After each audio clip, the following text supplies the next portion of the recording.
जैसे कि हम यहाँ पे जानते हैं कि ऑपरेशनल एम्पलीफायर कुछ मैथमेटिकल ऑपरेशंस को कंप्लीट करने के लिए डिज़ाइन किया गया था, लेकिन ये असल में अपने अंदर दिए जाने वाले दो अलग अलग इनपुट के बीच का डिफरेंस जो होता है उस डिफरेंस को ये एम्पलीफाई कर सकता है। इसके कारण हमने इसे क्या बोला था?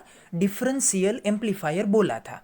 लेकिन अभी हमारे पास जो इस लेक्चर में टास्क है वो टास्क ये है कि वो कौन सी ऐसी वजह है या फिर वो कौन सी ऐसी प्रोसीजर है कि जिसके कारण ये आपका ऑपरेशनल एम्पलीफायर डिफरेंस चेकआउट कर सकता है।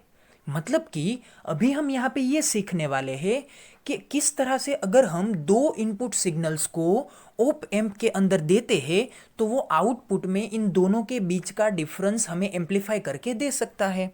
तो यहाँ पे हम डिफरेंशियल एम्पलीफायर को ऑर्डिनरी एम्पलीफायर के साथ कंपेयर करके ये देखेंगे कि ऑर्डिनरी एम्पलीफायर में किस तरह से वर्क होता है या फिर ऑर्डिनरी एम्पलीफायर का बेसिक पर्पस क्या है, बेसिक मीनिंग क्या है। और उसके साथ में ये भी देखेंगे कि ये जो हमारा ऑपरेशनल एम्पलीफायर या तो डिफरेंशियल एम्पलीफायर है ये किस बेसिस के ऊपर as a differential amplifier work करता है। मतलब कि हमें यहाँ पे ये देखना है कि अगर मेरे पास दो सिग्नल है और उन दोनों सिग्नल के बीच का कितना डिफरेंस है ये अगर मैं चेक करना चाहता हूँ तो ये चेक करने के लिए मैं किस तरह से इस ऑपरेशनल एम्पलीफायर को अलग तरह से सर्किट डिज़ाइन कर सकता हूँ और उस सर्किट के डिज़ाइनिंग को यूज़ करके मैं इसका किस तरह से इस्तेमाल कर सकता हूँ। तो चलिए देखते हैं कि किस तरह से ये आपका ऑप एम्प वर्क करता है। तो हमारे पास यहाँ पे दो अलग अलग सर्किट्स है।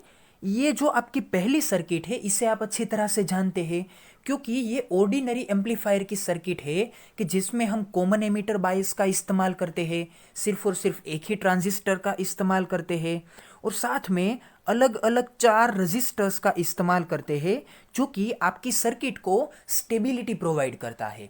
क्योंकि हमने ये देखा था कि किसी भी एम्पलीफायर को अगर आप अच्छी तरह से डिज़ाइन करना चाहते हैं तो उसका स्टेबिलिटी फैक्टर कितना होना चाहिए? 1 होना चाहिए। साथ में एसी और डीसी सभी सिग्नल्स को आइसोलेट करने के लिए हम यहाँ पे क्या यूज़ करते हैं? अलग अलग कैपेसिटर्स का इस्तेमाल करते हैं। उसी के साथ साथ हमने ये भी देखा था कि ये जो हमारा डिफरेंशियल एम्पलीफायर है इस डिफरेंशियल एम्पलीफायर में हम अलग अलग दो ट्रांजिस्टर्स का इस्तेमाल करते हैं, लेकिन ये ट्रांजिस्टर्स एक दूसरे के साथ क्या होने चाहिए? 100% आइडेंटिकल होने चाहिए। मतलब कि इसका स्टेबिलिटी फैक्टर चेक कीजिए या फिर इसका करंट एम्पलीफिकेशन फैक्टर चेक कीजिए या फिर इसका आप थर्मल रन अवे चेक कीजिए, इसका base current, collector current, emitter current, इसका इम्प्यूरिटी का जो लेवल है वो चेक कीजिए। तो ये जो सभी अलग अलग पैरामीटर्स की प्रॉपर्टी है ये प्रॉपर्टी इन दोनों ट्रांजिस्टर्स के लिए कैसी होनी चाहिए? एग्जैक्ट सेम होनी चाहिए। तो ही हम इस पूरी की पूरी सर्किट के अंदर यहाँ पे अच्छी तरह से बायसिंग प्रिपेयर कर सकते हैं क्योंकि इस सर्किट में दोनों आर्म्स के ऊपर पोटेंशियल का इक्वल डिवीजन हमारे लिए इम्पोर्टेंट है। तो यहाँ पे होता क्या है कि हम यहाँ पे दोनों ट्रांजिस्टर्स के बेस टर्मिनल में दो अलग अलग इनपुट सिग्नल्स दे सकते हैं और उसी ट्रांजिस्टर के पास से हम मतलब कि कलेक्टर टर्मिनल के पास से हम क्या ले सकते हैं? दो आउटपुट्स ले सकते हैं। तो ये क्या है? ये हमारा ऑर्डिनरी बायसिंग है किसका? डिफरेंशियल एम्पलीफायर की सर्किट का।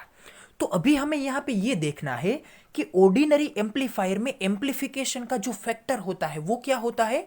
जैसे कि हम जानते हैं कि हम यहाँ पे output voltage upon input voltage ये जो हम फैक्टर लेते हैं इसे हम क्या बोलते हैं? एम्पलीफिकेशन फैक्टर ए बोलते हैं। मतलब कि आपकी सर्किट कितना एम्पलीफिकेशन दे सकती है इस फैक्टर को हम इक्वेशन के फॉर्मेट में क्या लिख सकते हैं? A is equals to V o मतलब कि output voltage upon V in मतलब कि इनपुट वोल्टेज। तो ये आउटपुट वोल्टेज का इनपुट वोल्टेज की कंपैरिजन में जो रेशियो बन के आता है, जो फैक्टर बन के आता है, इसे हम क्या बोलते हैं? एम्पलीफिकेशन ए बोलते हैं। तो यहाँ पे हमें ये देखना है कि ऑर्डिनरी हमारे एम्पलीफायर में हम ये जो आपका एम्पलीफिकेशन देते हैं वो किस तरह से होता है? वी ओ होता है और यहाँ पे इनपुट में सिर्फ और सिर्फ एक ही सिग्नल दिया जाता है। ये बात आपको अच्छी तरह से माइंड करनी है कि ऑर्डिनरी एम्पलीफायर में इनपुट सिग्नल्स के नंबर कितने होते हैं, सिर्फ और सिर्फ एक होता है, और आउटपुट के सिग्नल हमें कितने मिलते हैं, वो भी हमें एक मिलता है। तो इसके कारण ये जो इनपुट वोल्टेज होता है वो प्योरली क्या होता है, वो प्योरली आपके इनपुट सिग्नल के ये पीक वैल्यू के वोल्टेज की कंपैरिजन के इक्वल में आएगा। और ये जो आपका आउटपुट है वो भी एक ही सिग्नल है, जिसके कारण आपको जो आउटपुट मिलेगा वो आउटपुट भी प्योरली सिर्फ और सिर्फ एक सिग्नल के पीक वोल्टेज की वैल्यू के इक्वल्स में आएगा। लेकिन यहाँ पे आपको ये समझना है कि डिफरेंशियल एम्पलीफायर में दो अलग अलग इनपुट है, जिसके कारण आपको यहाँ पे जो आउटपुट मिलेगा वो आउटपुट डायरेक्टली सिर्फ और सिर्फ किसी एक इनपुट की कंपैरिजन में नहीं होगा, लेकिन दोनों इनपुट्स के बीच में जो डिफरेंस है इस डिफरेंस के कंपैरिजन में आएगा, जो कि हम आगे भी देखेंगे। लेकिन अभी हम यहाँ पे ये देख लेते हैं कि यहाँ पे ये जो पूरा का पूरा डिस्क्रिप्शन है, इस डिस्क्रिप्शन में हमने क्या लिख रखा है। तो देखिए, बात करते हैं।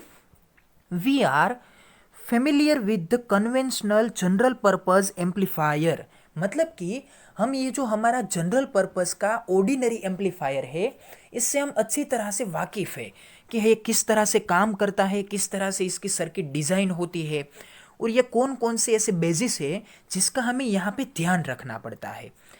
In this amplifier, the signal is applied at the input and its amplified signal is obtained at the output terminal।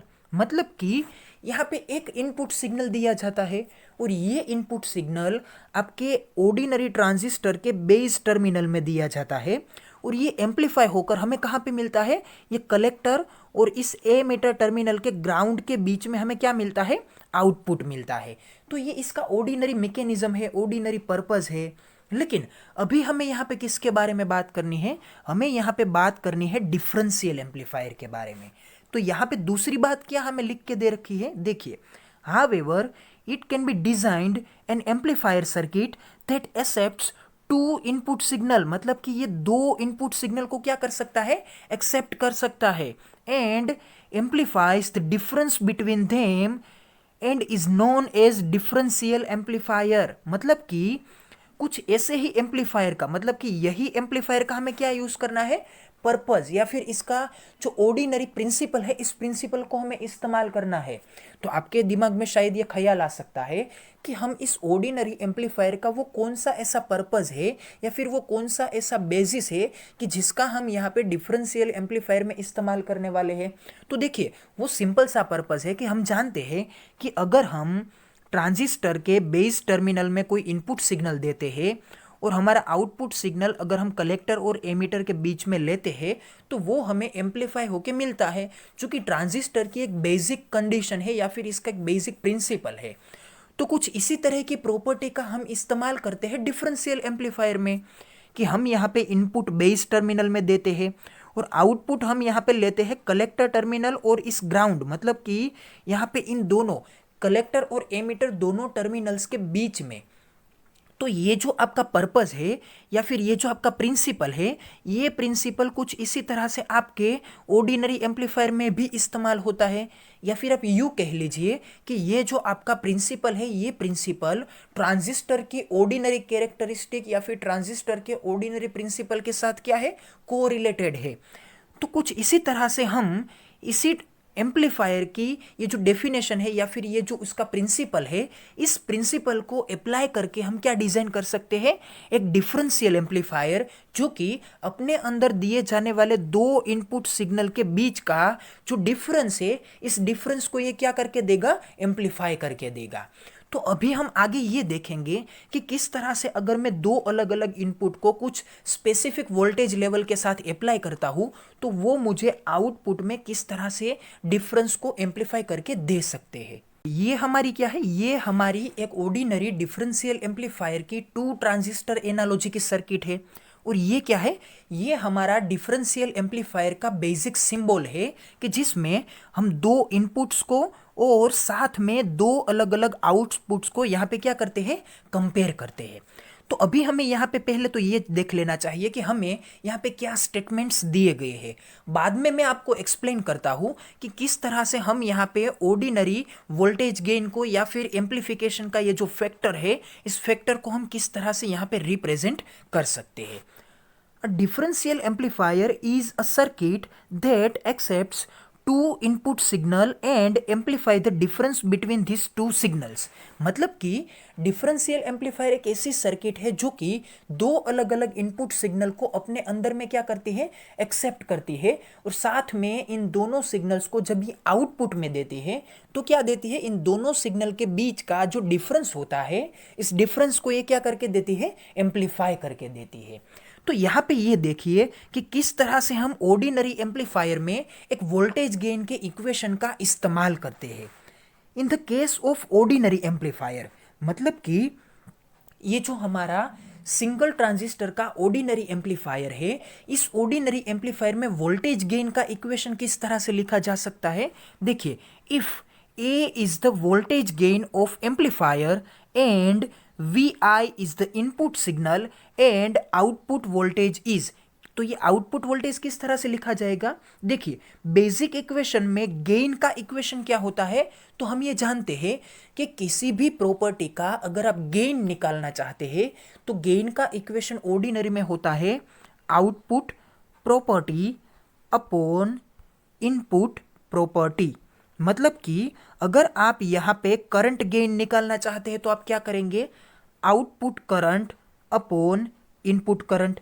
अगर आप यहाँ पे वोल्टेज गेन निकालना चाहते हैं तो आप क्या करेंगे, यहाँ पे आप लेंगे output voltage upon input voltage. मतलब कि किसी भी प्रॉपर्टी का अगर आपको गेन निकालना है तो गेन निकालने के लिए आपको output property upon input property कुछ इस तरह से रेशियो लेना पड़ेगा। तो यहाँ पे हमें किसकी यहाँ ज़रूरत है, जैसे कि हम जानते हैं कि एम्पलीफायर का जो बेसिक पर्पस है वो वोल्टेज लेवल को एम्पलीफाई करना है। मतलब कि ये जो सभी एम्पलीफायर्स हैं, ये सभी एम्पलीफायर वोल्टेज लेवल को क्या करते हैं, राइज करते हैं। मतलब कि ये वोल्टेज के अकॉर्डेंस में एम्पलीफिकेशन देते हैं। तो हमें यहाँ पे क्या चेक करना चाहिए, आउटपुट वोल्टेज और इनपुट वोल्टेज का कंपेरिजन लेना चाहिए। तो हमें यहाँ पे गेन क्या मिलेगा, gain AV is equals to, हमें यहाँ पे मिलेगा VO अपॉन Vin। तो कुछ इस इक्वेशन के बेसिस के ऊपर अगर मैं यहाँ पे VO मतलब कि आउटपुट वोल्टेज को एज ए सब्जेक्ट यहाँ पे अगर मैं लेता हूँ तो ये इक्वेशन किस तरह से बनेगा, ये इक्वेशन बनेगा यहाँ पे VO is equals to AV into Vin। मतलब कि ये आपका आउटपुट वोल्टेज किस इक्वल में आएगा, ये इक्वल्स में आएगा आपके इनपुट वोल्टेज के साथ साथ ये जो आपका एम्पलीफायर है, मतलब कि ये जो आपकी एम्पलीफायर की सर्किट है, इस सर्किट में जो ये पूरा का पूरा इसका एम्पलीफिकेशन की कैपेबिलिटी होगी, इस कैपेबिलिटी को हम क्या बोलते हैं, AV, जो कि वोल्टेज गेन के नाम से जाना जाता है। तो ये वोल्टेज गेन किसके ऊपर डिपेंडेंट रहता है, ये डिपेंडेंट रहता है आपकी पूरी की पूरी सर्किट के डिजाइनिंग के ऊपर। तो अगर इस सर्किट के डिजाइनिंग का ये जो आपका एम्पलीफिकेशन का पर्पस है, मतलब कि ये जो आपका गेन है, वो गेन अगर यहाँ पे 2 यूनिट है तो क्या होगा कि ये आपका इनपुट वोल्टेज का सिग्नल अगर 2 वोल्ट का है और आपकी सर्किट का ये जो गेन की प्रॉपर्टी है वो 2 यूनिट की है, तो आउटपुट सिग्नल आपको कितना मिलेगा, 4 मिलेगा। मतलब कि हर एक सिचुएशन में आपका आउटपुट वोल्टेज 2 टाइम्स क्या होगा, इंक्रीज होगा, क्योंकि ये आपकी सर्किट की ये जो गेन की प्रॉपर्टी है वो क्या है, वो यहाँ पे 2 यूनिट है। तो हमें यहाँ पे ये समझना चाहिए कि ये जो आपका पूरा का पूरा ऑर्डिनरी एम्पलीफायर है, इस ऑर्डिनरी एम्पलीफायर में इनपुट और आउटपुट दोनों जो वोल्टेज के लेवल से, इन दोनों के बीच का रिलेशन क्या है, ये है इसका relation VO is equals to A into VI। तो कुछ इसी बेसिस के ऊपर हमें ये समझना है कि अगर हम डिफरेंशियल एम्पलीफायर के लिए कुछ इस तरह का इक्वेशन लिखने की कोशिश करते हैं तो ये इक्वेशन किस तरह से बन के आएगा, तो ये हम आगे की स्लाइड में देखेंगे। लेकिन अभी मैं आपको ये बता देता हूँ कि ये जो आपका पूरा का पूरा सिंबॉलिक कंस्ट्रक्शन है डिफरेंशियल एम्पलीफायर का, इसमें आपको एक बात को रिवाइज कर लेनी चाहिए कि यहाँ पे दो इनपुट में से एक इनपुट को हम यहाँ पे इन्वर्टिंग इनपुट बोलते हैं और दूसरे इनपुट को हम यहाँ पे क्या बोलते हैं, नॉन इन्वर्टिंग इनपुट। क्योंकि अगर इस इनपुट में से आप यहाँ पे सिग्नल को अप्लाई करते हैं और अगर आप इस आउटपुट में से यहाँ पे आउटपुट लेते हैं, मतलब कि सिग्नल आप आउटपुट में लेते हैं इस आउटपुट से, तो क्या होगा, ये आपका इनपुट का सिग्नल इस आउटपुट के सिग्नल में जब आपको मिलेगा तो ये 180 डिग्री के फेज शिफ्ट में मिलेगा। क्योंकि जैसे कि हम जानते हैं कि इनपुट नंबर 1 और आउटपुट नंबर 1, मतलब कि दोनों में दिखने वाले ये 1 और 1 ये कंपेरेटिव नंबर्स हुए, इक्वल नंबर्स हुए। तो अगर इनपुट आप टर्मिनल नंबर 1 में से देते हैं और अगर आप आउटपुट यहाँ पे टर्मिनल नंबर 1 में से लेते हैं तो आपको 180 डिग्री का फेज शिफ्ट देखने को मिलेगा, जिसे हम बोलते हैं इन्वर्टिंग। और इस इनपुट टर्मिनल को हम यहाँ पे क्या बोलेंगे, इनपुट इन्वर्टिंग टर्मिनल या फिर इन्वर्टिंग इनपुट टर्मिनल, जिसके कारण हमने यहाँ पे इसे नेगेटिव साइन से क्या किया है, रिप्रेजेंट किया है। और अगर मैं यहाँ पे इनपुट 2 से कोई एक सिग्नल देता हूँ और अगर मैं यहाँ पे उसी आउटपुट टर्मिनल नंबर 1 से मैं आउटपुट लेता हूँ तो ये मुझे 0 डिग्री फेज शिफ्ट में मिलेगा। मतलब कि यहाँ पे कोई भी इन्वर्जन नहीं देखने को मिलेगा, जिसके कारण मैं इस इनपुट टर्मिनल नंबर 2 को क्या नाम देने वाला हूँ, नॉन इन्वर्टिंग इनपुट टर्मिनल। तो कुछ इसी बेसिस के ऊपर आपको ये याद रखना है कि जैसे कि हम आगे के एक वीडियो में देख चुके हैं कि जब भी हम किसी DMI से, मतलब कि डिफरेंशियल एम्पलीफायर में से आउटपुट लेते हैं तो आउटपुट हम सिर्फ और सिर्फ सिंगल एंडेड आउटपुट मोड में ही लेते हैं। हम यहाँ पे दो आउटपुट के बीच में कोई भी आउटपुट नहीं लेते हैं। हम यहाँ पे क्या करते हैं, सिर्फ और सिर्फ एक टर्मिनल के बीच में ही यहाँ पे आउटपुट लेते हैं। तो ये इसकी ऑर्डिनरी कॉन्फ़िगरेशन है। लेकिन अगर आप चाहे तो दो आउटपुट सिग्नल्स के बीच में से आउटपुट ले सकते हैं, लेकिन ऑर्डिनरी कॉन्फ़िगरेशन क्या रहेगी, सिर्फ और सिर्फ एक आउटपुट टर्मिनल में से आप आउटपुट लीजिए और दूसरा हमारा ये जो आउटपुट का टर्मिनल है इसे आप नॉट कनेक्टेड रख दीजिए। मतलब कि आउटपुट 1 में से आपको आउटपुट लेना पड़ेगा और दूसरे आउटपुट के टर्मिनल को आप NC मतलब कि not connected as it is रख देते हैं, जो कि आपको याद रखना है। और यहाँ पे आपको ये कंसेप्ट भी याद रखना है कि ऑप एम्प में एक टर्मिनल होता है इन्वर्टेड और दूसरा टर्मिनल क्या होता है, नॉट इन्वर्टेड या फिर इन्वर्टिंग और नॉट इन्वर्टिंग। तो इसी बेसिस के ऊपर आपको आउटपुट भी कितने कंसीडर करने हैं, सिर्फ और सिर्फ एक टर्मिनल के ऊपर ही आपको क्या लेना है, आउटपुट लेना है। तो यहाँ तक का ये जो पूरा का पूरा क्लेरिफिकेशन था, इस क्लेरिफिकेशन को आपको याद रखना है। अब मैं आगे आपको ये बताता हूँ कि किस तरह से, जैसे कि हमने ऑर्डिनरी एम्पलीफायर में ये आपका आउटपुट वोल्टेज का इक्वेशन लिखा था, इसी तरह का आउटपुट वोल्टेज का इक्वेशन हम यहाँ पे डिफरेंशियल एम्पलीफायर के लिए किस तरह से लिख सकते हैं। देखिए, in the case of differential amplifier there are two input voltages V1 and V2 are shown in the diagram. मतलब कि हमारे इस नीचे के डायग्राम में, इस डायग्राम में हमने यहाँ पे इनपुट टर्मिनल नंबर 1 और इनपुट टर्मिनल नंबर 2, दोनों इनपुट टर्मिनल के अंदर हमने यहाँ पे दो अलग अलग सिग्नल्स को क्या किया है, अंदर इनपुट में दिया है। अब देखिए, इस सिग्नल को थोड़ा सा एनालिसिस कीजिए। जैसे कि हमने बोला था कि यहाँ पे आपका जो अलग अलग इनपुट वोल्टेजेस का लेवल है वो लेवल क्या है, V1 और V2। तो कंसिडर कीजिए कि ये जो आपका पहला सिग्नल है इसका वोल्टेज लेवल क्या है, V1, और ये जो आपका दूसरा सिग्नल है इसका वोल्टेज लेवल क्या है, V2। अब हमें क्या करना है, जैसे कि हम जानते हैं कि हमें यहाँ पे इस इन आउटपुट टर्मिनल नंबर 1 से क्या करना है, आउटपुट लेना है। तो हम क्या करेंगे, यहाँ पे हम लेंगे आउटपुट और दूसरे को हम यहाँ पे क्या कर देंगे, G मतलब कि ग्राउंड कर देंगे। और इस आउटपुट टर्मिनल नंबर 2 को हम यहाँ पे क्या कंसिडर करेंगे, NC नॉट कनेक्टेड। तो कुछ इस तरह से हम यहाँ पे आउटपुट टर्मिनल नंबर 1 से आउटपुट लेने वाले हैं। तो देखिए, आउटपुट हमें किस तरह से मिलेगा, हम यहाँ पे इन सभी बातों को, प्रिंसिपल्स को फॉलो करते हुए देखते हैं। तो देखिए, ये जो आपका इनपुट सिग्नल नंबर 1 है जिसका वोल्टेज लेवल यहाँ पे 1 है, वो किस में दिया गया है, वो यहाँ पे आपके इन्वर्टिंग इनपुट टर्मिनल में दिया गया है। तो क्या होगा, ये आउटपुट में इन्वर्ट हो जाएगा, जिसके कारण आपको जो आउटपुट मिलेगा वो क्या होगा, नेगेटिव वोल्टेज के लेवल के साथ मिलेगा। तो इस आउटपुट टर्मिनल नंबर 1 के लिए ये आपका V1 क्या बनेगा, -V1। कुछ इस तरह से आपको ये आउटपुट में मिलेगा। इसी के साथ साथ ये जो आपका V2 टर्मिनल है, मतलब कि ये जो आपका V2 वोल्टेज का सिग्नल है, ये सिग्नल भी हम यहाँ पे कहाँ से आउटपुट में लेंगे, यही टर्मिनल में से हम यहाँ पे आउटपुट में लेने वाले हैं। तो V2 मतलब कि यहाँ पे ये इनपुट टर्मिनल नंबर कैसा है, 2 है, जो कि यहाँ पे प्लस साइन को रिप्रेजेंट करता है, जिसका डायरेक्ट मीनिंग ये होता है कि ये जो आपका सिग्नल है, ये सिग्नल कौन से टर्मिनल में दिया गया है, नॉन इन्वर्टिंग टर्मिनल में दिया गया है। तो ये आउटपुट में आपको किस तरह से मिलेगा, ये आउटपुट में आपको पॉजिटिव फैक्टर के साथ आपको V2 मिलेगा। तो होगा क्या, ये आउटपुट में मतलब कि एक ही टर्मिनल में दो अलग अलग वोल्टेज लेवल के सिग्नल आपको क्या मिल रहे हैं, आउटपुट में मिल रहे हैं।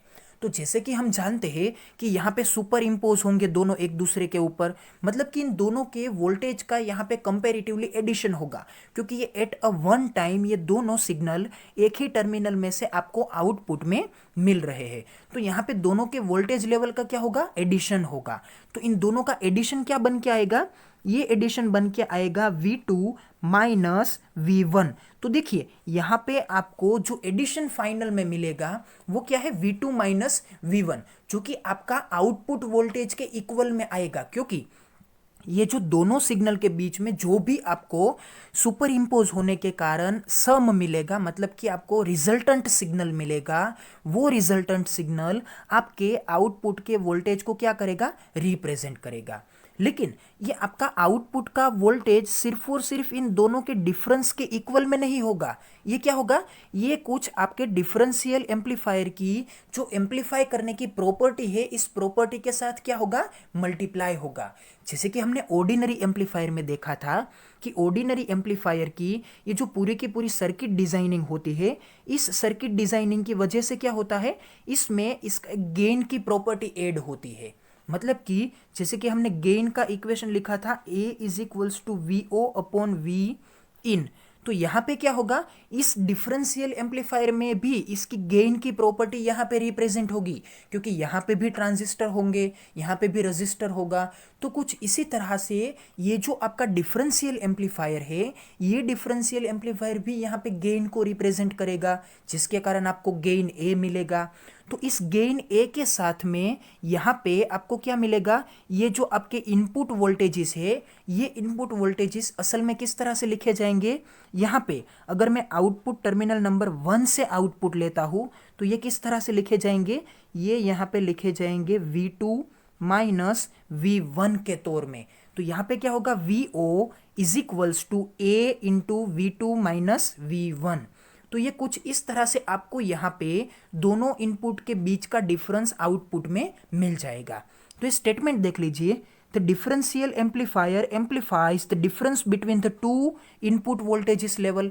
मतलब कि ये डिफरेंशियल एम्पलीफायर आउटपुट में दो अलग अलग जो इनपुट सिग्नल है, इनके बीच का जो डिफरेंस है वोल्टेज लेवल के बीच में, वो डिफरेंस यहाँ पे आउटपुट में क्या होगा, एम्पलीफाई होकर आपको मिलेगा। If A is the voltage gain of the amplifier, then the output voltage will be VO is equals to A into V1 minus V2। तो देखिए यहाँ पे आपको जो ये इक्वेशन मिल रहा है, ये इक्वेशन हमने जो इक्वेशन यहाँ पे फाइंड आउट किया था इनसे कुछ डिफरेंट है। तो देखिए ये इक्वेशन किस केस में मिलता है, ये यहाँ पे हम देखते हैं। हमने पहले केस में क्या किया था, आउटपुट जो हमने लिया था वो यहाँ पे हमने आउटपुट टर्मिनल नंबर 1 से लिया था। अब मैं क्या करता हूँ, आपका आउटपुट अब इस केस में, दूसरे केस में मैं आउटपुट टर्मिनल नंबर 2 के पास से लेता हूँ। तो क्या होगा, देखिए ये जो आपका इनपुट सिग्नल है, इसका वोल्टेज लेवल कंसीडर कीजिए कि ये V1 है। कुछ इसी तरह से आपके दूसरे इनपुट सिग्नल का वोल्टेज लेवल क्या है, V2 है। अब मैं यहाँ पे आउटपुट टर्मिनल नंबर 2 से आउटपुट लेने वाला हूँ। तो क्या होगा, ये इनपुट सिग्नल 1 और ये आउटपुट टर्मिनल नंबर 2, मतलब कि 1 और 2 दोनों अलग अलग है, जिसके कारण आपको ये V1 नॉन इन्वर्टेड कंडीशन में क्या मिलेगा, प्लस V1 की कंडीशन में आउटपुट में मिलेगा।